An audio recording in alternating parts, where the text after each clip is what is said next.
I came back from war. And my wife asked, "How are you home already?" I dropped my duffel bag on the porch, confused. "What do you mean? My deployment ended." She stumbled backward and grabbed the doorframe. "Daddy!" My 6-year-old son Tommy came running and wrapped himself around my legs. "You're alive! You're alive! Mommy said you died!" The words hit me like a punch. I looked at Ursula for an explanation, but she just stood there frozen, tears streaming down her face. "I need to sit down." Ursula's face crumpled. "Tommy, please go to your room." "But I want to tell Daddy about— Now!" I headed upstairs to check on him and past our bedroom. Something told me to push the door open and my heart stopped. There was a man I didn't recognize in my bed. "Who is that?" My voice came out cold.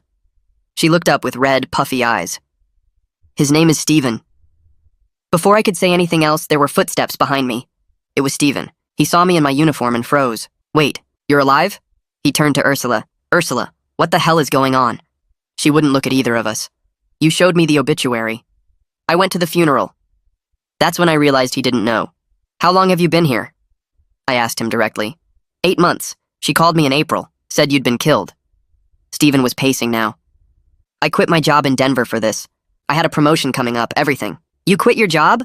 Stephen turned to face Ursula. "You said Tommy needed stability," Stephen said, looking at Ursula. "I used my savings to pay for his therapy sessions. You said the military insurance wouldn't cover it." He pulled out his phone and showed me. $6,000 in therapy payments over 8 months. My eyes were fixed on the ring on her finger, one I didn't recognize. "She told me we'd get married," Stephen announced, following my gaze. "After enough time passed. She said Tommy was already calling me Dad and it would help him." I turned to Ursula. "He calls him Dad?" She was crying, but I didn't care anymore. "My brother died in Iraq 5 years ago," Stephen said. "When Ursula told me you'd been killed and she needed help, I thought it was what he would have wanted. You put our son in grief therapy," I said to Ursula. "You made him think his dad was dead. You made a 6-year-old mourn me for no reason." "I watched my best friend die in March," I continued. "He took a bullet meant for me. Last thing he said was, 'Tell your family you love them.' That's what kept me alive." I had to grab the table. "I sent love letters every week, telling you how much I missed you, telling Tommy about where I was." Stephen's jaw clenched. "You were reading his letters while I was sleeping in his bed?" "Did you close our accounts?" I asked, pulling out my phone. "I tried to buy coffee at the airport and my card declined. I have $3,000 cash and no way to access anything because you declared me dead while I was still overseas." Stephen stood up fast. "Where's the insurance money?" Ursula went very still. "What insurance money?" "The life insurance. $400,000. We filed in May. You said it was going into a trust for Tommy's college." I pulled out my phone and logged into our bank account. There it was, dozens of cash withdrawals following the insurance payout, all from an ATM by the casino downtown. "She has a gambling problem," I said flatly. Ursula was sobbing now. "I was going to pay it back. I thought I was honoring you," Stephen said to me. "Every time I helped with homework, every parent-teacher conference, I kept thinking, this is what his dad would want." Ursula tried to stand. "I can explain." "Explain what?" Stephen's voice was sharp. "Get out," I told Ursula. "This is my house too. You declared me dead. But Stephen's a witness. We both are." Tommy came down the stairs. "Why is everyone yelling?" Ursula moved toward him, but he stepped back. "Why did you say Daddy was dead?" "Baby, I can explain. Was it all a lie?" Tommy looked between us. Stephen knelt down. "Tommy, your dad's been alive the whole time. He never left you." Tommy ran to me and I picked him up. "I thought you were dead. I thought you left me. I never stopped being your daddy." Stephen was still on the phone. "Yes, military life insurance fraud. Service member identity fraud." He looked at me. Ursula grabbed her purse. "Where am I supposed to go?" "Not my problem. You figured it out for 8 months while I was getting shot at." Behind me, Stephen was already on the phone to her father, an ex-veteran. I heard forensic accountant. 8 months, her dad repeated. "And Ursula? You better not be there when I arrive." He hung up the phone, and when I turned to Ursula, she was looking at me with something that said she was willing to do anything but leave peacefully. Her hand moved fast to the kitchen counter and grabbed the big knife we used for cutting meat. Stephen jumped between her and Tommy while I pushed my son behind me. She was backing toward the door, waving the knife back and forth in front of her like she was trying to keep us all away. My hands were shaking as I pulled out my phone and dialed 911. I told the operator my wife had a knife and was threatening us at our address. When Ursula heard me say our street number, she dropped the knife on the floor and ran out the front door. The knife clattered on the tile and Tommy pressed harder against my back. Stephen picked up the knife and put it in the sink while we waited for the police. 2 cop cars pulled up within 5 minutes with their lights flashing. The officers came in and I showed them the knife while Stephen told them what happened. They took our statements one by one and wrote everything down in their notebooks. The female officer told me they were issuing a protective order right away. She said Ursula couldn't come within 500 feet of the house or she'd be arrested. They gave me paperwork to sign and said they'd try to find her. Tommy wouldn't let go of my hand the rest of the day. He kept asking why Mommy had the knife and if she was going to hurt us. I told him Mommy was sick and needed help from doctors to get better. We ate dinner on the couch watching cartoons because Tommy didn't want to sit at the kitchen table.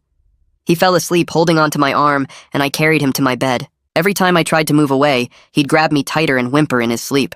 I stayed awake most of the night watching him breathe and checking the locks on the doors.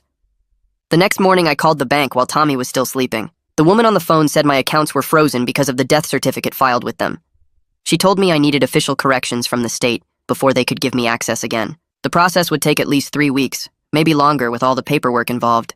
I only had the cash in my wallet to live on until then. Stephen knocked on the door around 10 with coffee in his laptop bag. He said he wanted to help document everything for the police report we'd need to file. We sat at the dining room table going through emails and bank statements from the past 8 months. He showed me receipts for all the therapy sessions he'd paid for Tommy in cash, every week for 8 months, thinking he was helping a kid who'd lost his dad. I called my unit's administrative office and explained the situation to the sergeant who answered. He couldn't believe what he was hearing and had to get his commanding officer on the line. They promised to expedite the paperwork, but warned me the military bureaucracy would still take time. That afternoon, I heard a car pull up and saw Ursula's father getting out with a woman carrying a briefcase. He walked up and hugged me tight, then pulled back and said he was sorry for what his daughter had done. The woman was Marilyn Foster, a forensic accountant he'd hired to go through all the financial records. She spread papers across the dining table and started making notes about every transaction since I'd deployed. Ursula's father kept shaking his head as she pointed out withdrawal after withdrawal from the casino ATM. The school called my cell phone around 2 o'clock that afternoon. The principal said Ursula had shown up trying to sign Tommy out for a doctor's appointment. She'd kept Tommy in the office when something seemed wrong and called the police instead of releasing him. The officers arrested Ursula right there in the school lobby for violating the protective order from last night. Tommy was safe but scared, and they wanted me to come pick him up early. Stephen drove me to the school while Ursula's father stayed with Marilyn to keep working. That evening, a detective knocked on our door and introduced himself as Earl Sutton. He was older, maybe 50, with gray hair and the straight-back posture of someone who'd served. He shook my hand and said he'd been assigned to our case because of the military fraud angle. He sat at our kitchen table taking notes while I walked him through everything from the beginning. He asked detailed questions about dates and documents, writing everything down in a small notebook. When I showed him the bank statements with all the casino withdrawals, his jaw tightened. He said this was one of the worst cases of military insurance fraud he'd seen. He promised he'd make sure the investigation was thorough and that Ursula would face federal charges. Stephen stayed to talk to him too, explaining how Ursula had convinced him I was dead. The next morning, I drove to the JAG office on base while Tommy was at the school. Catherine Meeks was waiting for me in a small conference room with a stack of forms already printed out. She'd seen cases like mine before, soldiers declared dead while they were still deployed, though usually not by their own wives. She walked me through the DEERS system, showing me on her computer how my status still said deceased in the military database. She typed quickly, filling out correction forms while explaining each step. The whole process would take weeks to fix completely, but she could start the emergency corrections right away. She gave me a temporary letter stating I was alive and serving, which would help with other agencies. That afternoon, Stephen showed up at the house carrying 3 cardboard boxes. He set them on the kitchen table and opened the first one, pulling out receipt after receipt. Every single therapy session for Tommy, paid in cash because Ursula told him the military insurance wouldn't process claims for a dead soldier's family. $6,000 total, all from his savings account that he'd been building for years. He showed me the withdrawal slips from his bank, dated right after he moved here from Denver. The receipts had the therapist's signature, Anahi Ramos, and notes about Tommy's grief counseling sessions. Stephen had kept everything organized in folders by month, thinking someday it might help with taxes or insurance. While we were going through the receipts, Marilyn Foster called from Ursula's father's house. She'd been digging through the insurance paperwork all morning and found something important. The death certificate Ursula used for the insurance claim was notarized at a check cashing place downtown, not at any official government office. She'd already driven there and talked to the owner, who remembered Ursula coming in with the document. The signature on the death certificate didn't match any of my unit's commanding officers, just some made-up name that didn't exist in military records. Marilyn was scanning everything to send to Detective Sutton and the insurance company. My phone buzzed with an email from Tommy's teacher while I was making lunch. She'd written 3 pages about how Tommy had changed over the past 8 months. She described him going from a happy kid who loved recess to someone who sat alone at lunch and cried during story time. She mentioned all the parent-teacher conferences where Stephen showed up instead of Ursula, how he asked questions about helping Tommy cope with loss. The teacher had even suggested grief support groups, which Stephen had looked into. She attached Tommy's drawings from art class, pictures of soldiers and graves and dark clouds. The funeral home director called while I was reading the email. His voice sounded uncomfortable as he explained the situation. Ursula had paid him $8,000 cash for a memorial service back in April.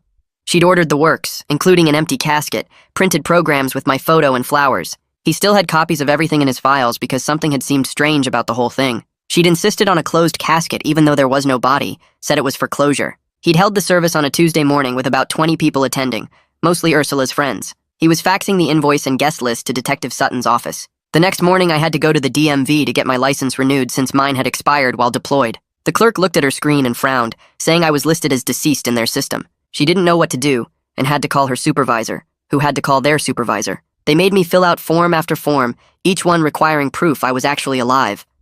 I showed them Catherine Meek's letter, my military ID, my passport, everything I had. 3 hours later, they finally gave me a temporary paper license while they processed the correction. The whole time other people in line were staring at me like I was some kind of zombie. That evening, my phone rang with a blocked number. It was Zachariah Collier from the insurance company's fraud investigation unit. He'd already pulled Ursula's entire claim file and found problems everywhere. The claim was processed way too fast, without proper verification of military records. Someone at their company had rubber-stamped it without following protocol. He was reviewing every document, finding forged signatures and fake forms throughout. He said they'd be pursuing criminal charges and would need my full cooperation. He was sending an investigator to meet with me in person next week. Later that night, after Tommy was in bed, Stephen and I sat on the back porch. He started talking about his brother who died in Iraq 5 years ago. His voice got quiet as he explained how Ursula's call had hit him hard, bringing back all those memories. When she said a soldier's widow needed help, he couldn't say no. His brother had left behind a wife and 2 kids, and Stephen had watched them struggle. He thought helping us was what his brother would have wanted. His voice cracked when he admitted he really thought he was doing something good, something honorable. He'd given up everything to be here because he believed in helping a military family. 2 days later, Detective Sutton called saying he'd gotten the casino surveillance footage. He wanted us to come to the station to see it. We sat in a small viewing room while he played clip after clip on his computer. There was Ursula at the ATM, taking out the maximum withdrawal over and over. The timestamps matched perfectly with the insurance payout hitting her account. She'd withdrawn $40,000 in cash in just 3 days, all from that same ATM next to the casino entrance. The footage also showed her going straight from the ATM into the casino each time. Detective Sutton had even gotten footage from inside showing her at the slot machines and poker tables. That night at dinner, Tommy looked at Stephen and asked if he was leaving too. Stephen and I exchanged glances, neither of us sure what to say. Tommy's eyes were wide and scared, and I realized my son had already lost his mom and thought he'd lost me, and now he might lose Stephen too. Stephen put down his fork and looked Tommy straight in the eyes, promising he would stay until everything was sorted out. He said he wasn't going anywhere until Tommy felt safe and things were back to normal. Tommy nodded and went back to eating, but I saw him relax for the first time in days. 3 days later, the bank finally called about my account, and the woman on the phone said they could unfreeze one checking account with just $2,000 in it, but at least I could buy groceries without using my cash stash. I drove straight to the ATM and pulled out $100 just to make sure the card actually worked and felt stupid getting excited about accessing my own money.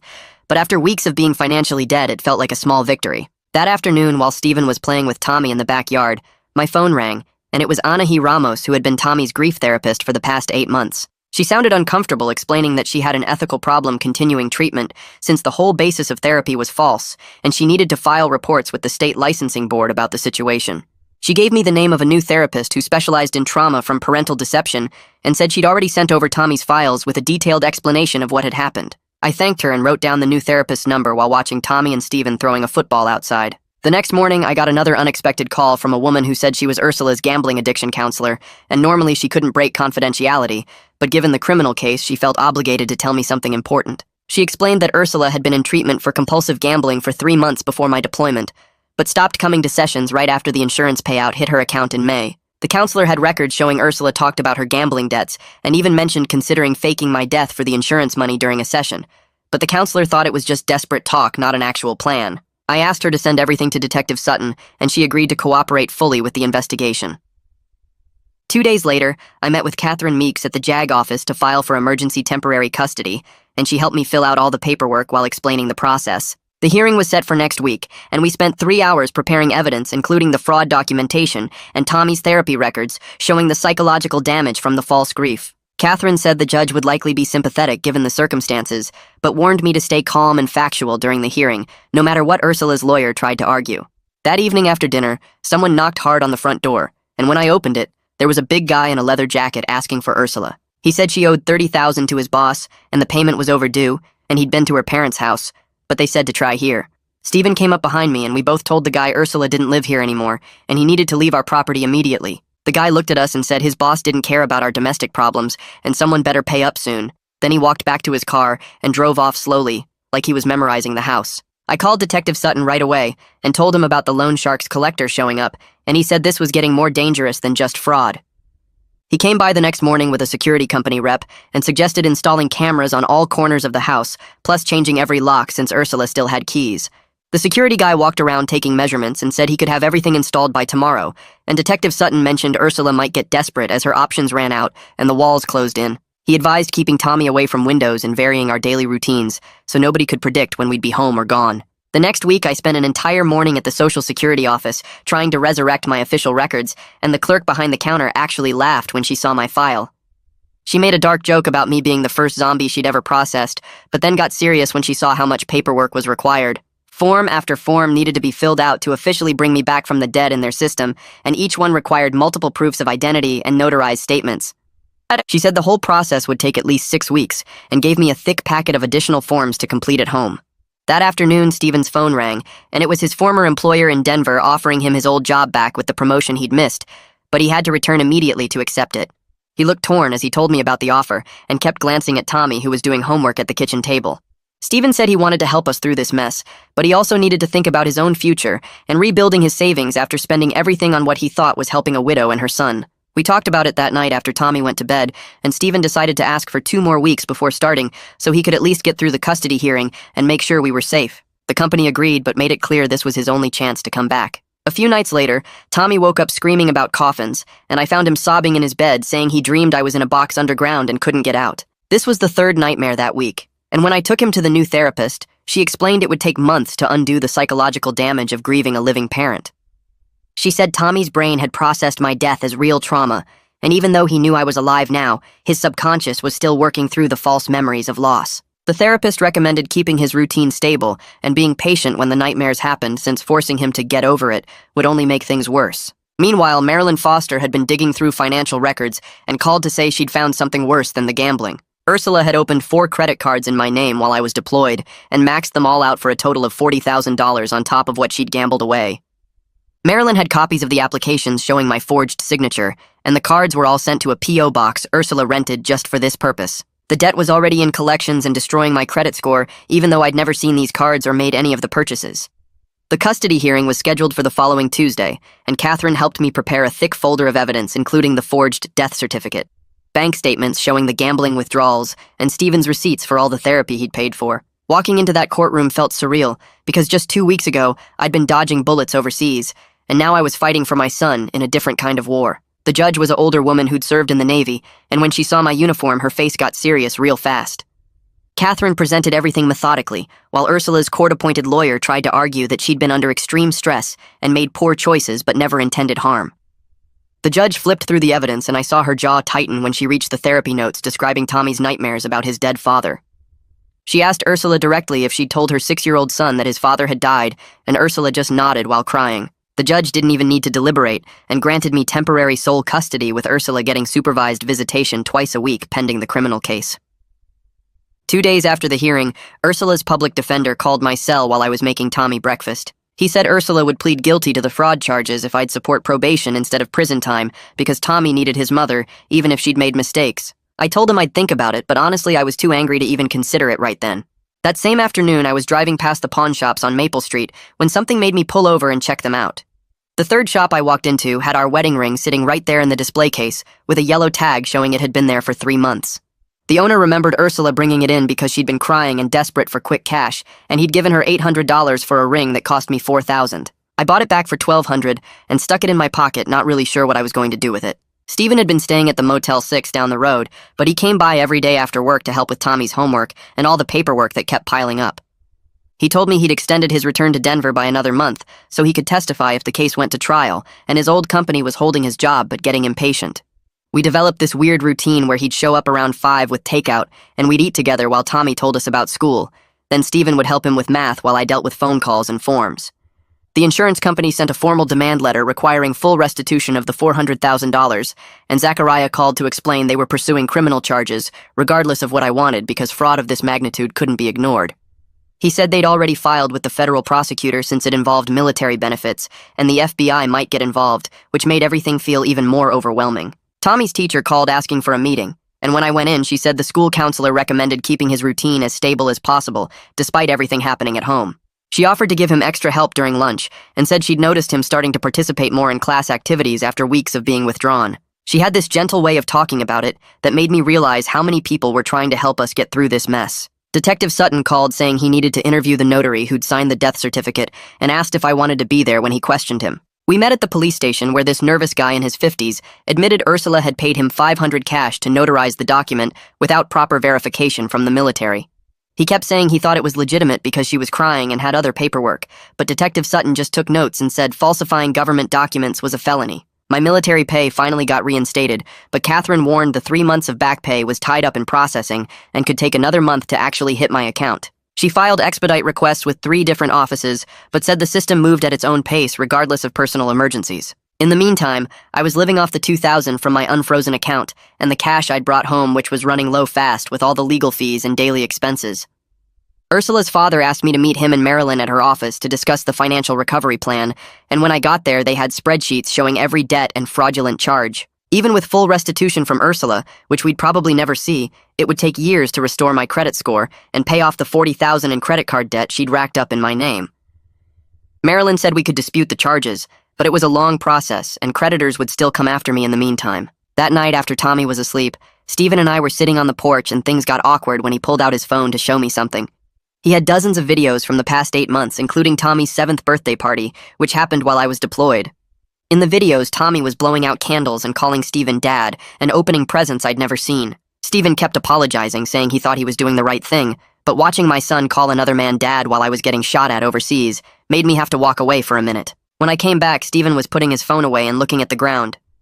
The next morning, Detective Sutton called saying the district attorney was taking over the case since military insurance fraud made it federal, and that meant Ursula could face up to 20 years if convicted. He needed me at the courthouse next week to testify before the grand jury and warned me to bring all my deployment papers and copies of the insurance documents. I spent 3 days organizing everything into folders while Tommy was at the school, and Stephen helped by making copies at the library since I didn't have a working printer yet. The grand jury room was smaller than I expected, with just 23 people sitting in rows looking at me while the prosecutor asked questions for 2 hours about the timeline and showing them the forged death certificate and bank records. The prosecutor pulled me aside afterward, saying they were confident about indictment, but warned that Ursula might take a plea deal to avoid trial, which could mean less prison time, but guaranteed conviction. That same week, Tommy's new therapist called me in to look at pictures he'd been drawing during sessions, showing 2 stick figures labeled Daddy and Uncle Steve, standing next to a smaller figure that was him. She explained Tommy was processing the confusion of having 2 father figures and that it was actually healthy he could distinguish between them now, instead of the mixed-up grief he'd been carrying. Tommy asked her if it was okay to like both of us, and she helped him understand that Stephen was tricked too, and that sometimes adults make terrible mistakes that hurt kids without meaning to.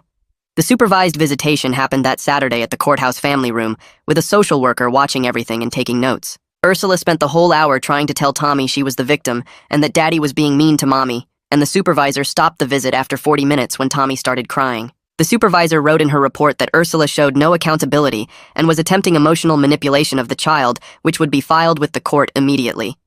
3 days later, my back pay finally hit my account, $12,000 that let me hire a civil attorney who specialized in fraud cases and identity theft. He said we could sue for damages beyond just the stolen money, including emotional distress for Tommy, and the costs of therapy and credit repair, which could triple the amount. Stephen called me that afternoon saying a company downtown offered him a project manager position after seeing his Denver experience on his resume. He wanted to stay in town and asked if I'd be okay with him being part of Tommy's life like an uncle, since Tommy had gotten attached to him over those 8 months. I told him I'd think about it, but honestly I was already seeing how Tommy smiled when Stephen picked him up from the school twice a week while I was dealing with lawyers. 2 weeks later, the grand jury indicted Ursula on 14 counts, including wire fraud, identity theft, forgery, insurance fraud, and theft of government property. Her father called me that night saying he was done paying for her lawyer after seeing the evidence and that she needed to face the consequences of what she'd done. The federal public defender would take over her case, but everyone knew they were overwhelmed and wouldn't fight as hard as a private attorney would. Monday morning, I went back to work at the base for the first time since returning from deployment, and everyone already knew the story from base gossip. Some guys from my unit offered to help with anything I needed, while others kept their distance like they didn't know what to say to someone whose wife faked their death. My sergeant pulled me aside and said to take whatever time I needed for court dates and lawyer meetings, and that the unit had my back through all of this. Tommy's teacher sent home a note that Thursday, saying he'd had his first good week without any crying episodes or angry outbursts. She wrote that he actually laughed during recess when playing kickball and was participating in group reading for the first time in months, which felt like actual progress. That Friday afternoon, Ursula's public defender called about a plea negotiation where she'd admit to some charges in exchange for dropping others and recommend 5 years instead of 20. The prosecutor called me an hour later saying the negotiation fell apart because Ursula refused to admit full guilt and kept insisting she was going to pay it back eventually. They decided to take it to trial, which meant a longer process, but also meant Tommy might have to testify about what his mom told him when she said I was dead. I spent that night on the couch looking at deployment photos on my phone and thinking about how different everything was supposed to be when I came home. The next morning, Catherine Meeks called early and told me to come to the JAG office right away because she'd gotten through to someone at the federal level who could fix my records. I drove there still half asleep and spent 4 hours signing papers while she worked on 3 different computers at once, calling various offices and using military codes I didn't understand. She pulled up screen after screen showing my status changing from deceased back to active duty, each system update taking forever to process, while she explained that credit bureaus would be a whole other battle that could take years. By lunch, she had most of it sorted, but warned me that random systems would still show me as dead for months, which meant I'd have to carry documentation everywhere proving I was alive. 3 days later, Stephen called asking if I'd be okay with him taking Tommy to a baseball game that Saturday, since he'd already bought tickets months ago when they thought I was dead. I met them at the stadium, and Tommy was wearing the jersey Stephen had gotten him, looking confused about whether it was okay to be excited with both of us there. We sat through 9 innings barely talking, except when Tommy asked if we were friends now, and Stephen looked at me before saying we were complicated friends, which actually made me laugh for the first time since getting back. The forensic accountant Marilyn testified in a deposition the next week, laying out spreadsheets showing how Ursula had opened new accounts 2 months before my deployment and started moving money around in patterns that showed clear planning. She pointed to specific dates where Ursula had researched life insurance policies and military death benefits, even bookmarking articles about how to file claims, all time-stamped before I'd even gotten my deployment orders. The prosecutor took notes while Marilyn explained how this destroyed any chance of Ursula claiming desperation or a sudden mistake, since the evidence showed methodical preparation over weeks. That same afternoon, I got a call from a woman saying she was Ursula's mother and that she'd been estranged from her daughter for 6 years, but heard about the case from a cousin. She told me about Ursula's gambling starting in college, the lies about tuition money, the stolen credit cards, and how she'd cut contact after Ursula had forged her signature on a home equity loan. She offered to testify about the pattern of behavior if it would help protect Tommy, saying she'd been waiting for this call for years, knowing her daughter would eventually destroy someone's life. Detective Sutton came by the house 2 days later with boxes of evidence they'd collected, showing me photos of the casino surveillance, the forged documents and witness statements from everyone involved. He said between the insurance fraud, the identity theft, the forgery, and the child abuse charges for traumatizing Tommy, they had enough for 20 years if a jury convicted on everything. He seemed satisfied, but I just felt empty, looking at all that evidence of how thoroughly she'd planned to erase me from existence. My lawyer called that Thursday saying the trial date was set for 6 weeks out and explaining that the prosecutor had decided Tommy wouldn't need to testify since they had so much physical evidence and adult witnesses. He walked me through what to expect, how long it might take, and warned me that Ursula's public defender would probably push for a plea deal once they saw the mountain of evidence against her. The next week, I got invited to a support group meeting on base for military families dealing with fraud and identity theft, which turned out to be more common than I'd thought. 8 other people sat in that conference room sharing stories about spouses who'd emptied accounts, sold houses, or declared them dead while deployed, and we started meeting every Tuesday to share resources and warning signs. One guy had been through something almost identical 3 years earlier and gave me his lawyer's number plus tips on rebuilding credit after identity theft. Stephen signed a lease on an apartment across town and asked if he could establish a regular schedule with Tommy since they'd gotten so attached during those 8 months. We worked out Wednesday dinners and Saturday afternoons, which Tommy seemed happy about even though he still looked confused sometimes about why Stephen wasn't living with us anymore. I watched them leave together that first Wednesday, and Tommy was chattering about school while Stephen listened like he always had, and I realized this weird arrangement might actually work. I went back to the pawn shop where the owner remembered me from when I'd found our wedding ring there, and he agreed to hold it for 3 more months if I could pay $20 a week toward buying it back. It wasn't much, but getting that ring back felt like reclaiming something important, even if the marriage it represented was destroyed, because at least I'd have proof that something real had existed before all the lies. The prosecutor called on a Monday morning saying Ursula wanted to take a plea deal at the last minute, agreeing to plead guilty to all charges in exchange for 5 years with possibility of parole in 2. The restitution order would be for the full $400,000 plus damages and court costs, bringing it close to $500,000 that she'd be paying back for the rest of her life. They needed my input, but honestly I just wanted it over so Tommy could start healing without a trial hanging over us, and 5 years seemed like enough time for him to grow up without her influence. I signed the papers agreeing to the deal that afternoon and watched Tommy carefully when I told him his mom would be gone for a while. He sat on the couch picking at a loose thread on his shirt and asked if jail would make her better like how the hospital made his friend's grandpa better after his heart attack. I said I hoped so, and he nodded like he understood more than any 6-year-old should have to understand about broken adults. The next few weeks brought endless paperwork as the financial advisor helped me dispute every fraudulent account Ursula had opened in my name. Each credit bureau required different forms and proof that I'd been deployed when the accounts were opened, and the advisor warned me it would take 3 to 5 years before my credit fully recovered. Stephen came by most Wednesdays to pick up Tommy for dinner, and I watched them through the window as Tommy showed him his new baseball cards in the driveway. We weren't friends exactly, but we'd text about Tommy's school stuff, or when he needed his inhaler refilled, and sometimes we'd grab a beer while Tommy played at the park. One Saturday, Tommy slipped and called him Uncle Steve instead of just Stephen, then looked at me worried like he'd done something wrong. Stephen froze too, but I just shrugged and said, Uncle Steve sounded right since that's basically what he'd become anyway. Tommy smiled and went back to building his Lego set, while Stephen and I pretended we weren't both a little emotional about it. By February, 6 months after I'd first walked through that door, we'd found our rhythm with Tommy in therapy twice a week, me working full-time at the base and Stephen taking him to soccer practice on Saturdays.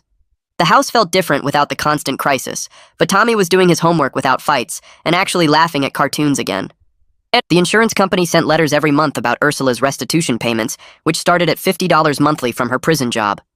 The investigator said they'd garnish her wages forever once she got out, but warned me most victims never see more than 10% of what they're owed. I filed the letters in a folder and tried not to think about the money we'd never get back. That March, I realized Tommy had slept through the whole week without waking up screaming about coffins or asking if I was really there. 7 straight nights of him just being a regular kid who slept until his alarm went off for school felt like winning the lottery. I marked it on the calendar with a little star and noticed the stars were starting to add up to more good weeks than bad ones. One night after Tommy was asleep, I sat at the kitchen table and wrote a letter to Martinez, my friend who'd pushed me down when the shooting started and took 3 bullets that should have been mine. I told him about Tommy getting better, about having a steady paycheck again, about Stephen becoming this weird kind of family we'd never planned for. I wrote that the life he'd saved by dying was used to give my son stability and safety and a chance at normal. I sealed the letter and drove to the cemetery the next morning before work to leave it on his headstone with the others from his unit. Standing there, I realized that even though nothing had turned out how I'd expected when I'd gotten on that plane home, we were actually doing okay most days now. Well, that's the finale no one was holding their breath for. If you made it all the way through, I guess you've already proven you've got patience for nonsense. Might as well hit subscribe and commit to it fully. At least then it's consistent.